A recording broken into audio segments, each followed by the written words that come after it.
ಎಲ್ಲರೂ ಮೆಚ್ಚೆ ನೆಚ್ಚಲಿ ಎಲ್ಲಲು ಲೇನಿ ನಚ್ಚಲಿ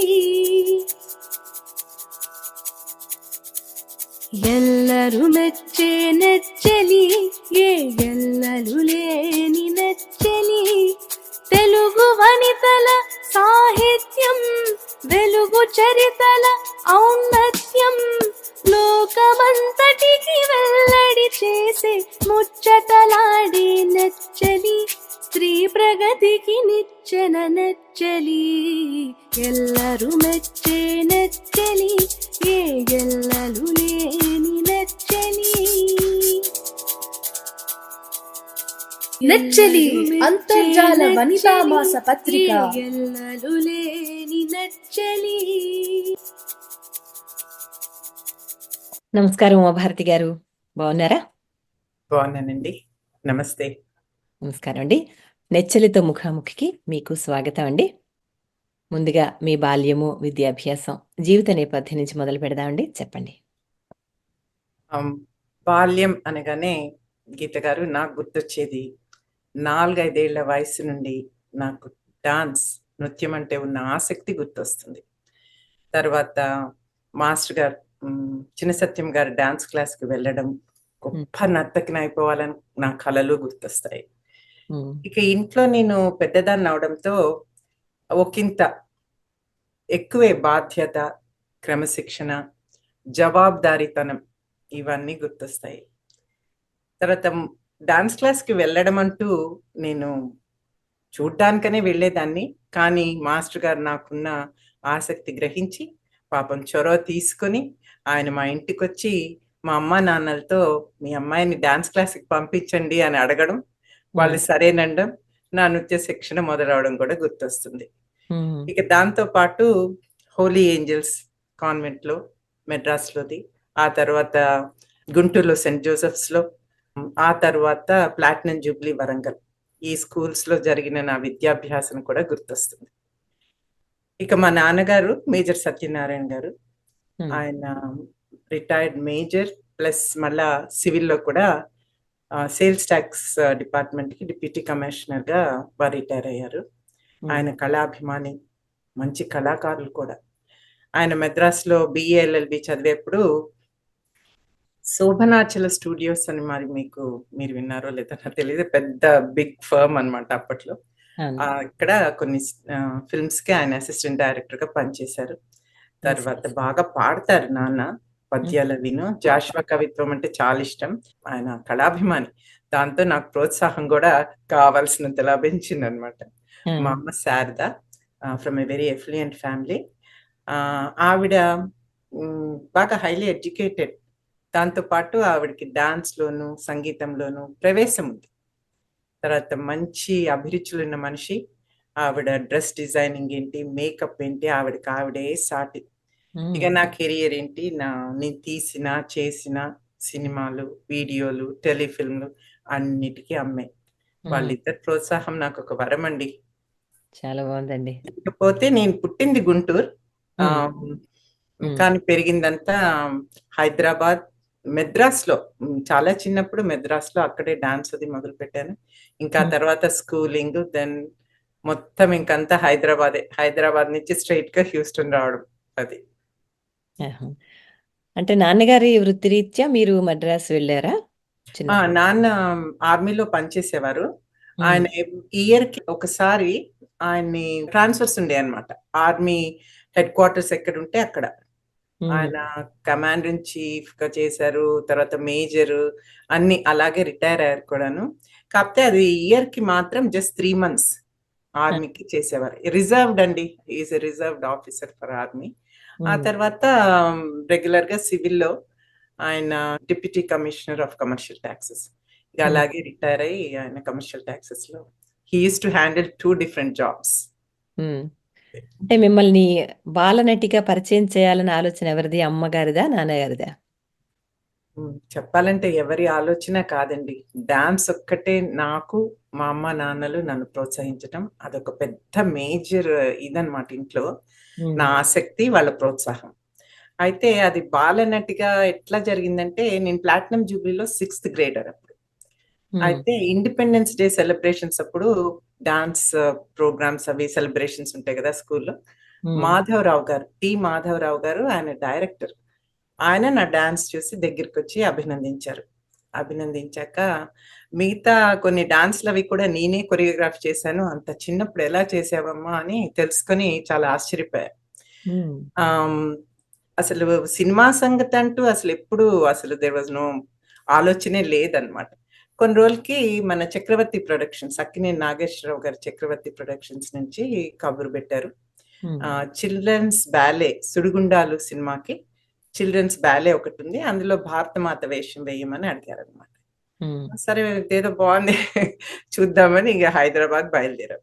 shooting సార్జీ studios లో ఉండింది. సరే మేకప్ అది వేసుకున్నాను. తర్వాత లాంగ్ పొడగాటి డాన్స్ డ్రెస్ లాగా బ్లూ డ్రెస్ ఒకటి, తర్వాత మెడకేమో ఏవో 2 వరుసలు పెద్ద పెద్ద ముత్యాలు, తర్వాత జుట్టు పోసేశారు. సరే సెట్స్ మీదకి వెళ్ళాము. సెట్స్ మీదకి వెళ్ళాక ఒక ఆకాశం అంత ఇండియా మ్యాప్, 3D మ్యాప్, చాలా అసలు ఇట్లా వండర్ఫుల్ అనమాట అది. తర్వాత ట్రాలీ వేసింది, అంటే ట్రాలీ షార్ట్స్ అవి. సరే డైరెక్టర్ గారు వచ్చారు. వచ్చి నాకు ఒక సుశీల గారు పాడిన పాట ఒకటి, చిన్న పాటే, నాకు 4-5 సార్లు వినిపించారండి. ఆ పాట ఏంటంటే, అతని హతమార్చినానని ఇతడు మురిసే, ఇతని వధించినానని అతడు కులికే, అన్నదమ్ముల మను మాట అసలు మరచి కోయుచున్నారు తమ తల్లి గుండెలను అని.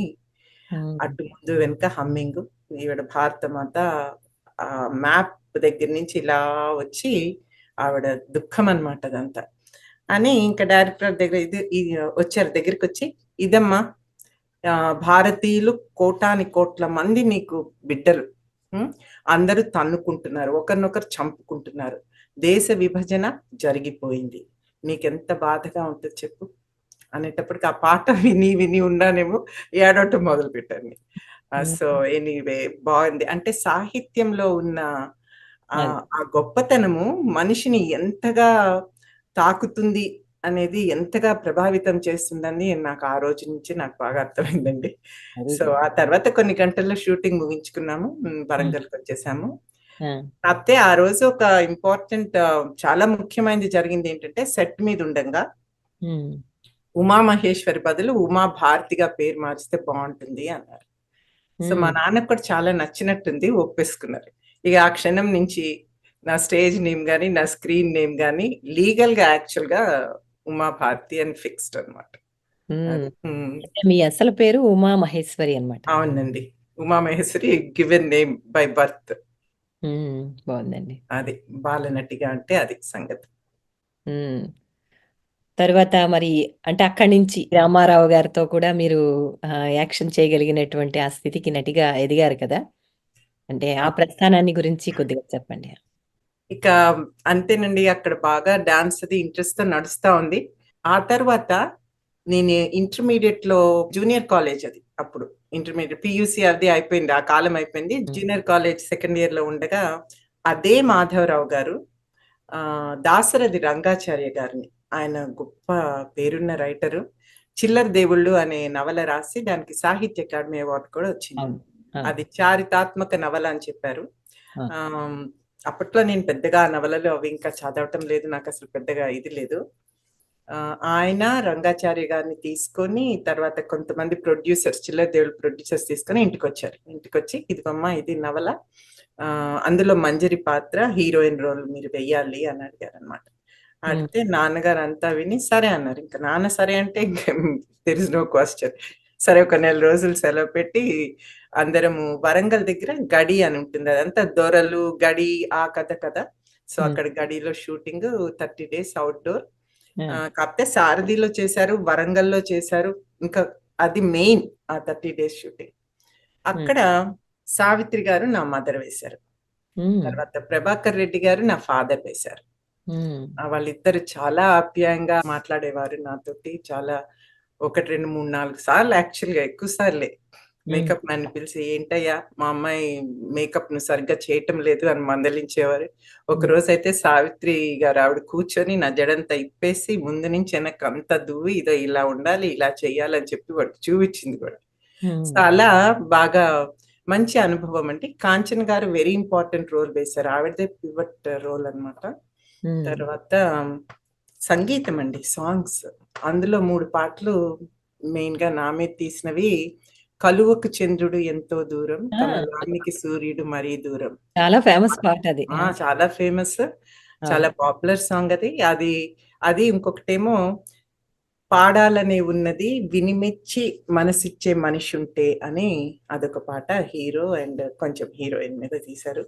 ఆ తర్వాత లబ్బరి బొమ్మ జర చూసుకొని తిరగమ్మ అని ఒకటి, అది రమాప్రభ గారి పాట. ఇంకొకటి గుడిసెనక గుడిసెదాన గుండీల రైకె దాని, వెరీ ఫేమస్ సాంగ్. ఇవన్నీ చాలా ఆ ఇయర్ ఏంటి, it's very popular evergreen songs అవి. నాకు చాలా ఎక్సైటింగ్ ఉండేది ఆ పాటలు వింటాం. రేడియోలో విన్నప్పుడల్లా I used to feel very excited అనమాట. అట్లా తర్వాత సాహిత్య అకాడమీ అవార్డు కూడా వచ్చిందండి ఆ ఫిల్మ్ కి. అది చిల్లర దేవుళ్ళ సంగతి. ఇంకా ఆ తర్వాత 1978లో మాది ఒక tour south Africa, Mauritius, Seychelles. అది మా మొదటి విదేశీ పర్యటన.